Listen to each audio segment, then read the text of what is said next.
तो लाख टके की बात में सबसे पहले बात मुंबई की, देश की आर्थिक राजधानी मुंबई की। समंदर किनारे बसा ये खूबसूरत शहर हमेशा से लोगों के सपनों का शहर रहा है, लेकिन अब जो हालात बन रहे हैं उसके बारे में जानकर लोग इस शहर को छोड़ना शुरू कर सकते हैं। एक दहशत की माहौल यहां पर नजर आ रहा है। इस शहर में एक ऐसा खतरा करवट ले रहा है जो लोगों की जिंदगी पर भारी पड़ सकता है, उनसे उनकी सांसें छीन सकता है। क्या है वो खतरा जिसे लेकर लोगों को सचेत हो जाने की जरूरत है? देखिए इस रिपोर्ट में।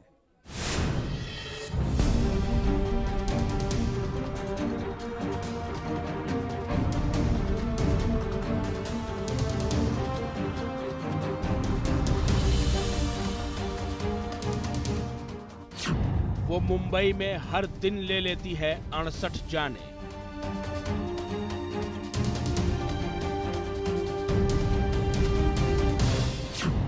माया नगरी में वो निगल जाती है हर घंटे 3 जिंदगियां। सपनों की नगरी में हर 20 मिनट में वो ले लेती है एक जान।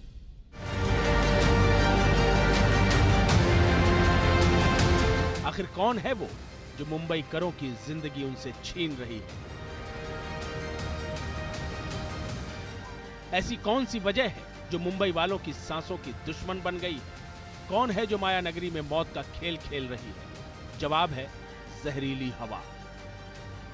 जहरीली हवा के चलते देश की राजधानी दिल्ली के गैस चैम्बर बनने की खबरें आपने खूब सुनी होंगी। सांसों पर लगे आपातकाल के चलते दिल्ली वालों की बढ़ती दुश्वारियों की खबरें भी आपने खूब देखी होंगी। लेकिन दिल्ली से भी ज्यादा खतरनाक और जहरीली हवा मुंबई की हो चली है। मुंबई ने दिल्ली को प्रदूषण के मामले में पीछे छोड़ दिया है। इसकी वजह क्या है, ये समझाने के लिए हम आपको मुंबई के मरीन ड्राइव इलाके में लेकर आए हैं और आपको हम तस्वीर दिखाते हैं किस तरह से मरीन ड्राइव इलाके में चल रहा है ये कोस्टल रोड का काम। कोस्टल रोड दक्षिण मुंबई को नॉर्थ मुंबई से जोड़ता है और काफ़ी महीनों से ये काम जो है वो तेज़ी से चल रहा है और यही वजह है कि मुंबई का ये जो पॉश इलाका है यहाँ पर प्रदूषण का जो स्तर है वो काफ़ी ऊपर आ चुका है।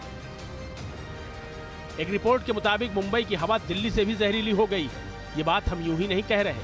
सोमवार को रिकॉर्ड हुआ हवा का AQI इस बात पर मुहर लगा रहा है। सोमवार को मुंबई का ओवरऑल AQI 225 दर्ज हुआ, जबकि दिल्ली का महज 152। मुंबई और दिल्ली की अलग अलग जगहों की बात करें तो मलाड में हवा की गुणवत्ता 311 थी, जो कि बेहद खराब थी। चेंबूर में हवा का AQI 303 रिकॉर्ड हुआ, ये भी बेहद खराब था। जबकि बांद्रा कुर्ला में AQI लेवल 269 दर्ज हुआ, ये भी बहुत खराब था। इसके मुकाबले दिल्ली के RK पुरम में हवा का AQI 164 था, जबकि आनंद विहार में ये 163 रिकॉर्ड हुआ और मंदिर मार्ग का AQI 153 था।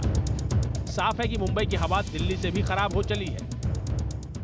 इसका मुख्य कारण तो यह है कि लार्ज स्केल सर्कुलेशन के अंदर चेंजेस, जो विंड सर्कुलेशन में चेंजेस हैं, उसकी वजह से काफ़ी दिन ऐसे हैं जो कि स्टेग्नेशन कंडीशन या विंड की स्पीड कम हो गई है, स्पेसिफिकली मॉर्निंग में जबकि पीक होता है पोल्यूशन का।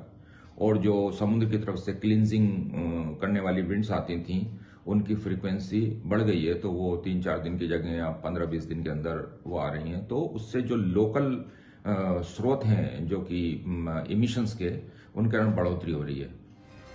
मुंबई में हालात किस कदर खराब हैं इसका अंदाजा इस बात से लग जाता है कि मुंबई में दिसंबर के पहले 10 दिनों में से 4 दिन बेहद खराब की श्रेणी में रहे। पिछले 40 दिनों के दौरान 1 नवंबर से 10 दिसंबर के बीच मुंबई में हवा की गुणवत्ता के लिए 22 दिन खराब और बहुत खराब श्रेणी में दर्ज किए गए। मुंबई की जहरीली होती हवा के चलते अस्पताल में सांस के मरीजों की संख्या बढ़ने लगी है। रेस्पिरेटरी डिजीज़ के पेशेंट है या जो COPD के हैं, जो अस्थमा के हैं, जिनको लंग्स का पुराना बीमारी था, ILD वगैरह, उनके केसेस थोड़े से और बढ़ गए। उस टाइप के पेशेंट्स को थोड़ा सा परेशानी बढ़ गई है। तो यस डेफिनेटली, और प्लस थोड़ा lower respiratory tract infection and upper respiratory tract infection, उसके भी केसेस बढ़ गए हैं। इनफैक्ट काफ़ी पेशेंट तो ऐसे आ रहे हैं जिनका कफ जो है परसिस्टेंट होने लग गया है, 4-6 हफ्ते से कफ नहीं जा रहा है। मुंबई की हवा के जहरीली बनने की कई वजहें हैं।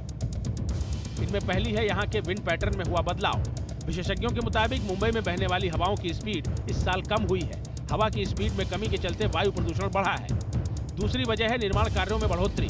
इस समय मुंबई में metro project, coastal rail project, Goregaon Mulund link road, flyover और तकरीबन 200 पुलों का निर्माण चल रहा है, जो वायु को प्रदूषित कर रहा है। तीसरी वजह है वाहनों के चलते। एक स्टडी के मुताबिक मुंबई में प्रति किलोमीटर 2000 से ज्यादा वाहन दौड़ रहे हैं। जिसके चलते ट्रैफिक कंजेशन और प्रदूषण का स्तर बढ़ रहा है। Suspended dust in general Mumbai के अंदर कम रहती थी, क्योंकि मुंबई की ह्यूमिडिटी ज़्यादा है और उससे ज़्यादा इम्पैक्ट नहीं होता था। और इसका मुख्य कारण जो बढ़ रहा है रिसस्पेंडेड, उसको यही हो सकता है कि जो कंस्ट्रक्शन एक्टिविटीज चल रही हैं, स्पेसिफिकली मेट्रो से रिलेटेड जो काफ़ी वाइड स्प्रेड कंस्ट्रक्शन है, या फिर आप देख लीजिए कोस्टल कॉरिडोर है, जो भी मतलब उसके स्रोत हैं, उसकी वजह से वो स्टेगनेंट हो रही है। मुंबई समंदर किनारे बसा शहर है, जिसके चलते यहाँ से चलने वाली हवाओं के चलते प्रदूषित कणों के एक जगह रुकने की संभावना बेहद कम रहती है।